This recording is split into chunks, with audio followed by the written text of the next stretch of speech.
গুৱাহাটী মহানগৰীৰ উজান বজাৰ স্থিত বিবেকানন্দ কেন্দ্ৰৰ প্ৰেক্ষাগৃহত অনুপম কুমাৰ অনুবাদ সাহিত্য বঁটা প্ৰদান অনুষ্ঠান বিশিষ্ট কবি অনুবাদক প্ৰয়াত অনুপম কুমাৰৰ সোঁৱৰণত বিগত 5 বছৰ ধৰি প্ৰদান কৰি অহা হৈছে এই বঁটা এই বৰ্ষৰ অনুপম কুমাৰ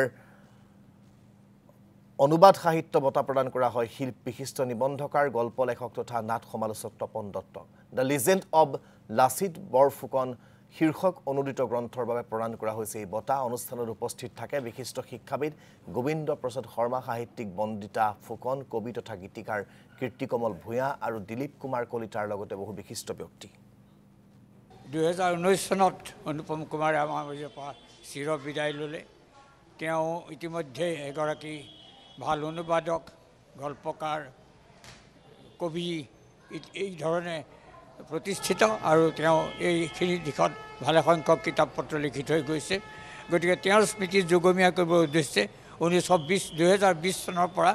এই বঁটা প্ৰদান অনুষ্ঠান আৰম্ভ কৰা হৈছে তেওঁৰ পৰিয়াল আৰু গুণমুগ্ধ কেইগৰাকীমানৰ সহযোগতে কামটো কৰি অহা হৈছে এইবাৰ 20ৰ পৰা এইবাৰ 25 বছৰ 5 বছৰ হ'ল এই অনুবাদ দি থকা হৈছে মাজতে 2023ত খালি দিব পৰা হোৱা নাই এই বছৰ 2025 বৰ্ষত আমি এই অনুবাদ বঁটাটি অৰ্থাৎ অনুপম কুমাৰ স্মৃতি ন্যাসে অনুবাদ বঁটাটি আগবঢ়াইছে তপন দত্তদেৱলৈ তেখেতে এগৰাকী ভাল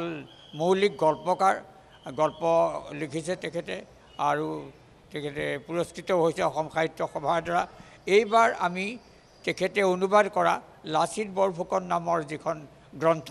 সেই গ্ৰন্থ ইংৰাজীৰ পৰা অসমীয়ালৈ তেখেতে অনুবাদ কৰিছে এই গ্ৰন্থত বাবে তেখেতক আমি বঁটাটো দিবলৈ পাই অসম অনুপম কুমাৰ স্মৃতি ন্যাস সুখী আৰু গৌৰৱান্বিত বোধ কৰিছে আৰু আমি ভাবোঁ এই বঁটা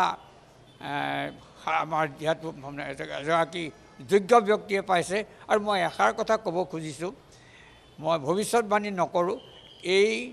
বঁটাই সাহিত্য একাডেমীৰ দ্বাৰা সন্মানিত হয়নে নহয় মই নাজানো কিন্তু এই গ্ৰন্থখন সাহিত্য একাডেমীৰ দ্বাৰা সন্মানিত হ'ব পৰা এখন অনুবাদ গ্ৰন্থ আৰু মই তপন দত্তদেৱৰ উজ্জ্বল ভৱিষ্যত কামনা কৰিছোঁ লগতে আমাৰ ন্যাসে যাতে এই কামখিনি কৰি যাব পাৰে তাকো কামনা কৰিছোঁ